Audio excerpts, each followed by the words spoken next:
ये हमारी दुनिया के इम्पोर्टेंट शिपिंग रोड्स में से एक है।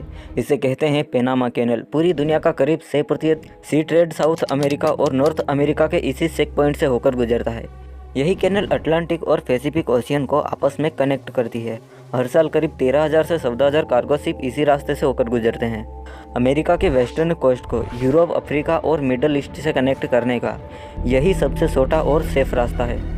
परंतु इस कैनल को बनाने में हजारों लोगों को अपनी ज़िंदगी से हाथ धोना पड़ा है। और क्यों हजारों लोग मरे, कैनल को बनाने में कौन सी प्रॉब्लम को फेस करना पड़ा, और आज के समय में कैनल ठीक से काम क्यों नहीं आ रही, वहीं इस कैनल को किसने बनाया और किसने बनाने को कहा था। हम पैनामा कैनल से जुड़े लगभग सभी विषयों पर बात करेंगे। इसके लिए हमें थोड़ा समय में पीछे देखना होगा, आज से लगभग 550 वर्ष पहले।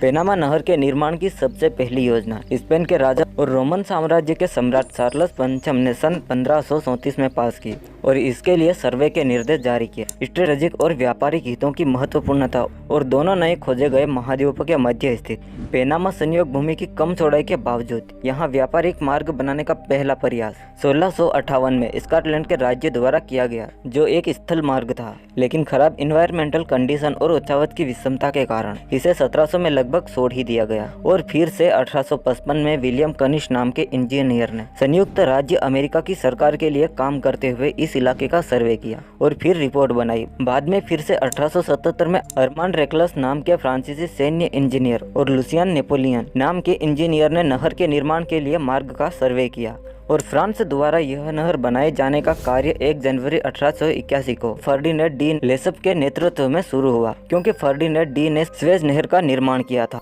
जियोलॉजिक और हाइड्रोलॉजिक अध्ययनों के बिना ही आरंभ किए गए इस कार्य में अन्य कई बाधाएं आई, जिनमें यहाँ का क्लाइमेट कंडीशन और मच्छरों की अधिक संख्या थी। फर्डिनेंड को लगता था कि स्वेज नहर की तरह वो इस कैनल को भी आसानी से बना लेगा, मगर उसका अंदाजा गलत हुआ।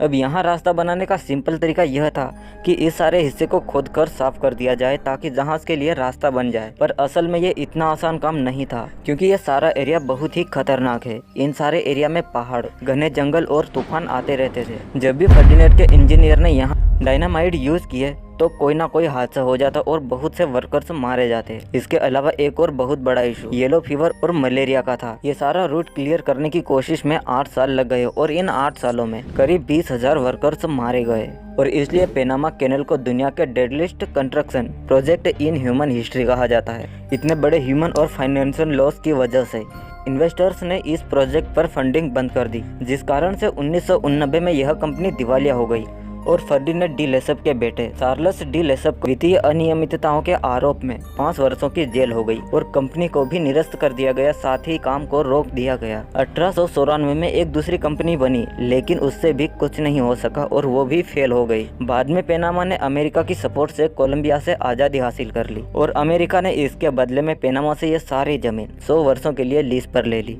अमेरिकन को अंदाजा था कि अगर इकोनॉमिकली अमेरिका को ग्रो करना है तो उसके लिए पैनामा कैनल बहुत ज़रूरी है।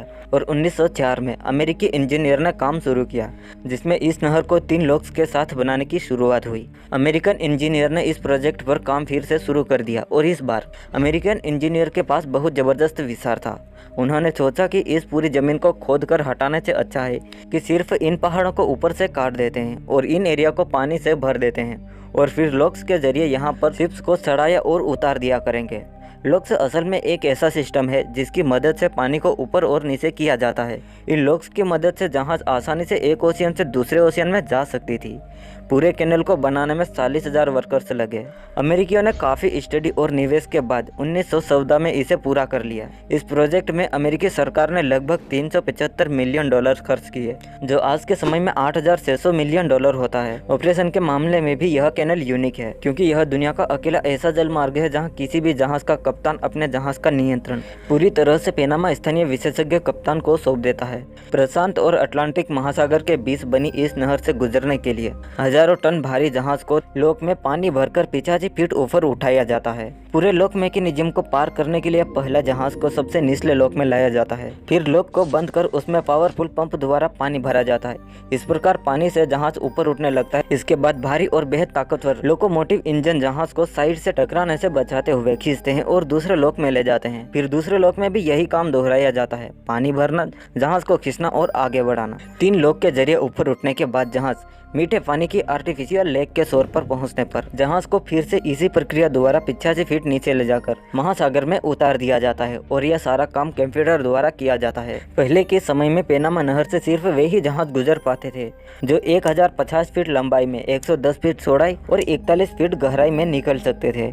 लेकिन आज के समय में जहाज आकार में काफी बड़े हो चुके हैं और इसलिए यहाँ एक नया लॉक बनाया जा रहा था। नहर में तैयार किए जा रहे नए लॉक 12,000 कंटेनरों वाले जहाज के जितने बड़े साइज के जहाज निकल सकते हैं, जिसके चैम्बर 1400 फीट लंबे, 180 फीट चौड़े और 60 फीट गहरे बनाए जाने की योजना। और साथ ही नए लॉक में शिप को खींचने के लिए लोकोमोटिव की जगह टगबोट लगाए गए। पेनामा नहर को चौड़ा करने के काम को तीसरे सेट के लॉक का प्रोजेक्ट भी कहा जाता है। इसे 2015 तक पूरा हो जाना था, पर इसका काम 2016 में पूरा हुआ और पेनामा नहर से पहले के मुकाबले ज्यादा बड़े आकार के जहाज गुजर पाते हैं, जिससे इस मार्ग का ज्यादा इस्तेमाल हो सकता है। नहर को चौड़ा करने और बड़े जहाजों के लिए नए लॉक बनाने का यह प्रोजेक्ट स्पेन और इटली की कंपनियों के नियंत्रण वाली GUCP के पास है। 2014 में पेनामा नहर चलाने वाली कंपनी ACP और नहर का विस्तार कर रही कंपनी GUCP के 20 वित्तीय आवश्यकताओं को लेकर विवाद हो गया था। GUCP का कहना था कि संचालन कंपनी के फेल्ट जियोलॉजिकल स्टडी के कारण पेनामा नहर को चौड़ा करने के काम में बजट को बढ़ाने का सवाल खड़ा हो गया है और पहले से पास बजट में यह कार्य पूरा नहीं किया जा सकता, जिस कारण से यह विवाद हो गया था। और बाद में उस विवाद को शांत करने के लिए पनामा के राष्ट्रपति रिकार्डो मार्टिनेली को भी उतरना पड़ा था और तब जाकर यह विवाद शांत हुआ था। वहीं पेनामा सरकार पर यह भी आरोप लगे हैं कि इस नहर से होने वाली आय से यहाँ के निवासियों के लिए कुछ भी नहीं करते और सिर्फ बड़ी कंपनियों का ही इससे फायदा होता है।